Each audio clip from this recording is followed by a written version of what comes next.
The history of animation in film is a rather long and interesting history for almost any aspiring film student, or for any self-described cinemaphile to say the least. As one of the earliest distinct genres of filmmaking, animation as a medium, from its earliest inceptions, has continued to push the boundaries of motion picture creativity to its limits right up until the present day. And it has perhaps been the last couple of decades in particular that has seen a very special renaissance within animation as a worldwide industry, with a variety of animated projects of varying quality now being produced, mainly for distribution via television and the internet, by a host of different independent artists, as well as by many competing corporate studios. But amidst all this growth and development, some animated films, or even animated genres, inevitably become forgotten in the sea of more popular, or more commercially viable products. Such has been the fate of stop-motion animation in particular. With origins going all the way back to the early 1900s, stop-motion can best be summed as virtually any technique involving the movement or manipulation of physical inanimate objects in between the shooting of photographic frames. Frames which, when played back at a certain speed flipbook style, simulates the effect of the photographed objects having moved unassisted within a three-dimensional space. One of the most well-known forms of stop-motion is undoubtedly clay-animated stop-motion, or claymation as it is so often called. Whether one is already familiar with the animated films of cult directors such as Henry Selick, or with the much beloved effects work of Willis O'Brien and his protege Ray Harryhausen, it is mostly through clay-animated stop-motion that any modern film buff is still at all familiar with what stop-motion even is. However, unlike more time and budget-friendly forms of 2D animation, and since its replacement by computers in the special effects world, claymation has been forced into a rather humble position as the last echo of a mostly forgotten but still very much respected art, with fuller examples of its techniques being more limited to the experimental realm, or to relatively obscure sorts of films. One such obscure film, produced late in the life of claymation, is the surreal fantasy Chronopolis from 1983. The only feature-length film directed by Polish animator Piotr Kamler, Chronopolis is a mystically charged children's film that tells the story of a race of immortals who live in their own sci-fi cityscape high above the surface of the world. These immortals, in addition to their seemingly endless lifespans, happen to possess a unique power to manipulate time and space. A power that rests between both science and magic, and which allows them to shape and destroy virtually any object at will. A wondrous power indeed, but in spite of these gifts, immortality has, over the eons, taken its toll on the residents of the Chronopolis. Having now reached a certain height of technological and scientific excellence, the entities' lives have now become, by their standards at least, both incredibly boring and incredibly monotonous, as they continue to toy with various atomic particles, awaiting as they are the coming of some new power.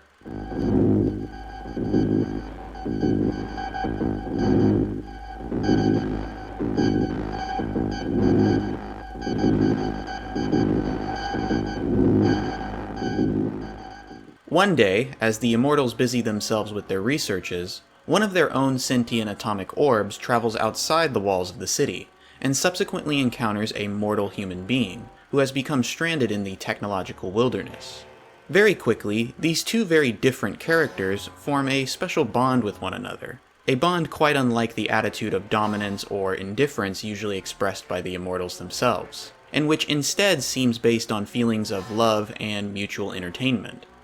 The immortals observe our two lead characters' innocent revelry, and subsequently guide the pair back to the city, in the hopes of discovering and potentially harnessing the secret of this new force they have witnessed, an ambition which, in its ultimate twist, whether intentionally or unintentionally, leads to the end of their civilization.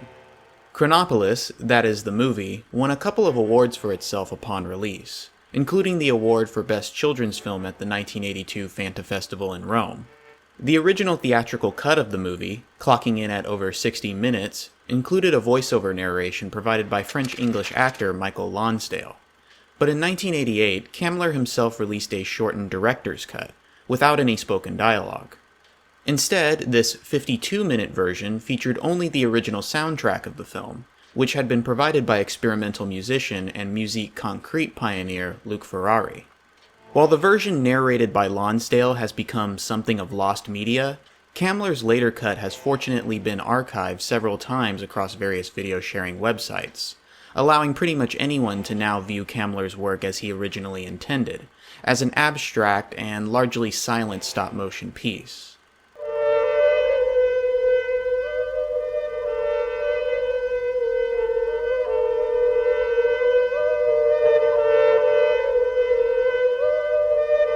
And most of Chronopolis' themes and motifs are pulled from many of Kamler's earlier short films, influenced as they all are by the various schools of the European avant-garde. Most especially, Kamler falls back on his usual emphasis on the imagery of cycles, represented by both the motion and breakdown of spherical objects. But, as Kamler's magnum opus and his most narrative-driven film, Chronopolis treads far more into a realm that could be interpreted, depending on the viewer of course, as having deeper theological contents. The mortal man, who is juxtaposed with the immortals by the simplicity and androgyny of his visage, allows the average mortal viewer to more easily project themselves onto his character. Meanwhile, the less empathetic immortals invoke a mixture of Egyptian, Greek, and possibly Mesopotamian sculpture, especially that which has normally been associated with ancient traditions of religious idolatry. And that is where, perhaps, the film reveals some of its intellectual depth, at least on the level of subjective interpretation. While the immortals possess a great knowledge and ability, such that from one perspective they may even be considered gods who live atop their own self-constructed Mount Olympus, their great power more or less remains something that is not under their absolute control, and it would appear that their apathy leads to it traveling outside their immediate grasp. In this case, the orb could be seen as a symbolic representation or personification of divine knowledge that follows a will ultimately separate from that of these pagan gods, for lack of a better term, who just happen to be keeping it. Within this particular interpretive framework, the man becomes a vague analog for a more biblical prophet or saint, to whom the divine knowledge has descended, and who also possesses a clearer, more intuitive, and more emotional understanding of the divine object, certainly more than the self-declared archons or rulers of this world. And when the false gods attempt to seize the prophet and his great power, to toss him into their furnace, so to speak, like Abraham being thrown into the fire, he is vindicated, and a long shadow casts itself over the proud immortal's once great civilization, and the idols begin to crumble into dust. One part of the film I want to bring the most attention to for this study is a scene following the first encounter between the orb and the man.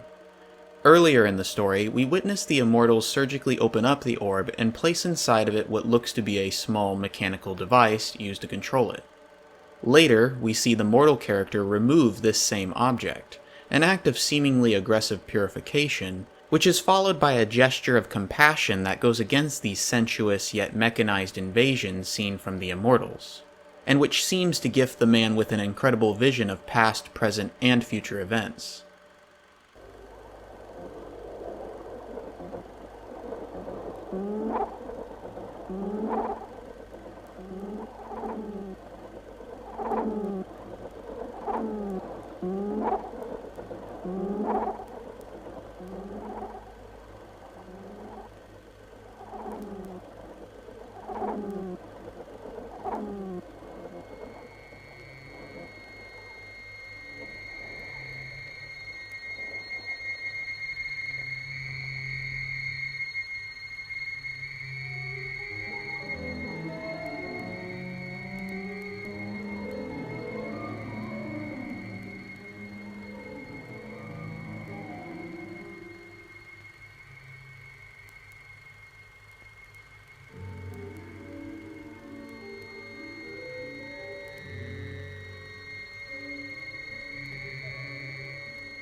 Overall, Kamler's Chronopolis stands as his lengthiest and most thought-provoking work, one that, despite the effort put in by the director, as well as the effort seen from others who assisted in the project, is unlikely to be too well acknowledged even within the niche circles of claymation enthusiasts.